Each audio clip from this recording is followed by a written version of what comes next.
Well, if somebody says something out loud, it's 10 times more powerful than if they think it. And then as we started to study the data, particularly data that was just reinforced by Christine Porath from Georgetown and Harvard, that negativity is a multiple of 4 to 7 times more powerful than positivity. So think about that. If I say something out loud, it's 10x. If it's negative, it's 4 to 7 times more powerful. So when I say negative things out loud, it's 40 to 70 times more likely that that will happen or cause a result that won't be good for me than if I just didn't say anything. So as we were going into our second year at Alabama, we made a bet. What if we could just get our players to not say stupid things out loud? What if we could just do that?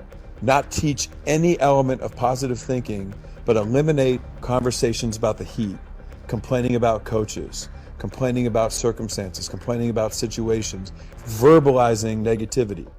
But we weren't going to lie to them and say, hey, be positive. We just taught them the data. And then what we did was some of the things that you noticed in the book, the stories in and around negativity are incredible. Tell us some. Bill Buckner was one that took my breath away. So Billy Buckner, who just passed away recently, was an 8-time Gold Glove, a great baseball player for the Boston Red Sox. Well, he made a mistake in sports that would be one of the biggest sport bloopers in history. And in 1986, he let the game-winning run score on a ground ball through his legs that ultimately would give the Mets the World Series. Mm-hmm. Now, I was just watching an ESPN E60 Jeremy Schaap story, and I saw an interview that was done in 1990 that resurfaced in 1995, where Buckner was interviewed 12 days before the World Series, and he said, the dreams are to win the World Series, and the nightmare would be for me to let the game-winning run score on a ground ball through my legs. And then ultimately that's exactly what would happen. Now, by saying that out loud, what did he do? He didn't make it happen, but he increased the probability. And this is what I want people to understand. Your internal thoughts are all over the place.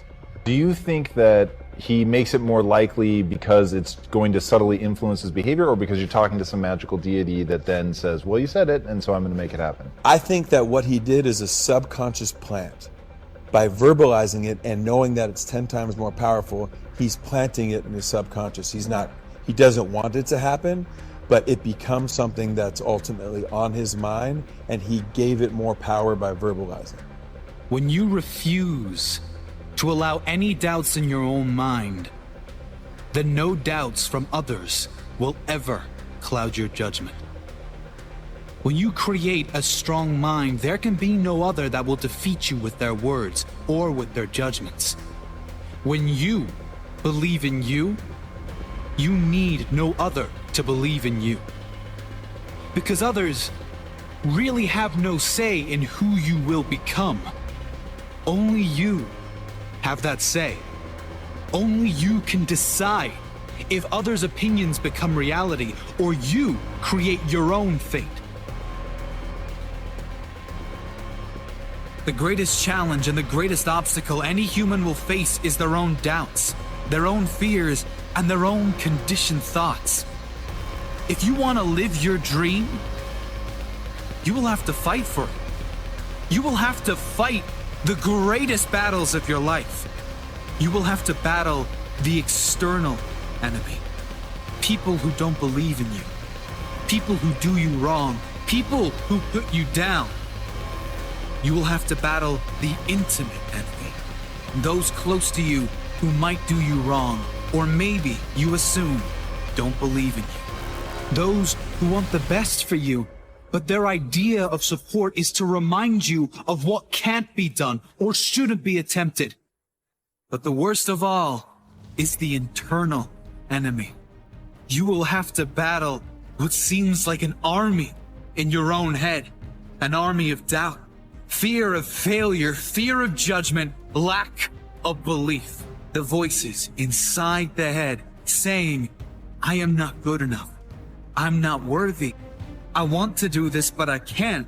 I want to give to those I love, but I can't. I'm not worthy of love. I'll never be able to do this. I am hopeless. I've tried everything. The world is against me. No one believes in me. My life's not worth living. There is no greater pain that can be inflicted on you than your own internal enemy. Your own thoughts will cause you more pain than anyone or anything. They can be likened to a terrorist living in your soul. But when you learn to control and direct your mind, you can direct that internal voice to work for you rather than against you. You get it to work for you by creating a compelling future. A future you will be proud to achieve, proud to live through. You do this by not just having goals, but having meaningful goals. Goals that get you excited to wake up every morning. You do this by understanding what your purpose in life really is. What are you doing it all for? When you know these things, when you work on yourself daily, you can quiet that voice in your head. You can feel good enough because you are good enough. But it does take a commitment of daily practice to work on yourself. Cut out something that you spend a lot of time on that does nothing good for your life and replace it with daily work on you. Empower yourself. Set your life up to win. Well, my dad had gone to a Toastmasters early on and heard one of the most successful magazine entrepreneurs in the world speak. He comes back and tells me, I just had a chance to hear one of the most successful magazine entrepreneurs in the world speak. And he said, when are you taking your SAT? I said, I'm taking it next year.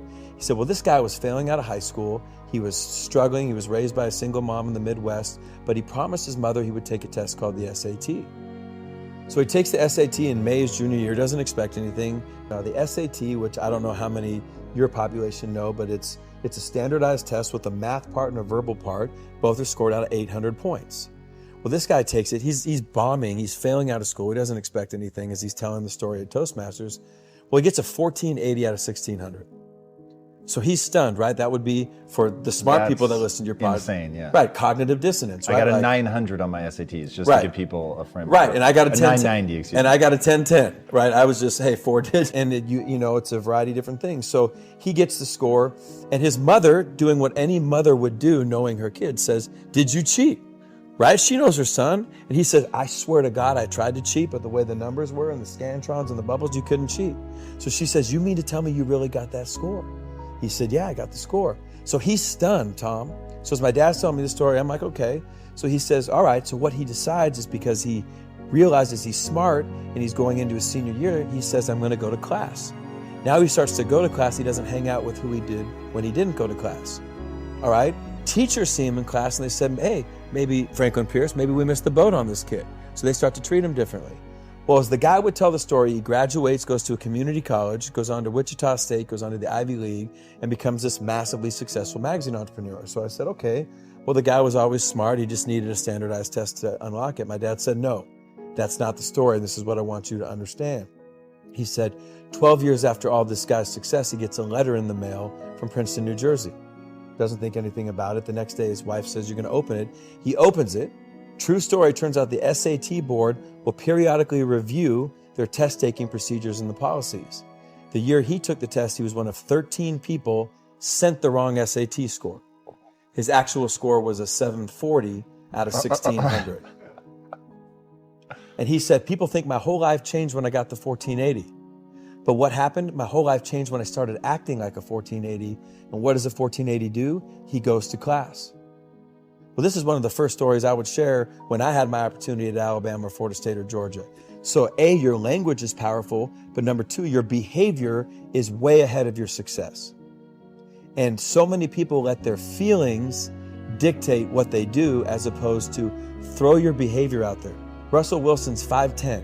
He shouldn't be playing pro football, but he behaves like the best quarterback in the country. And he's done that since before he was at that level.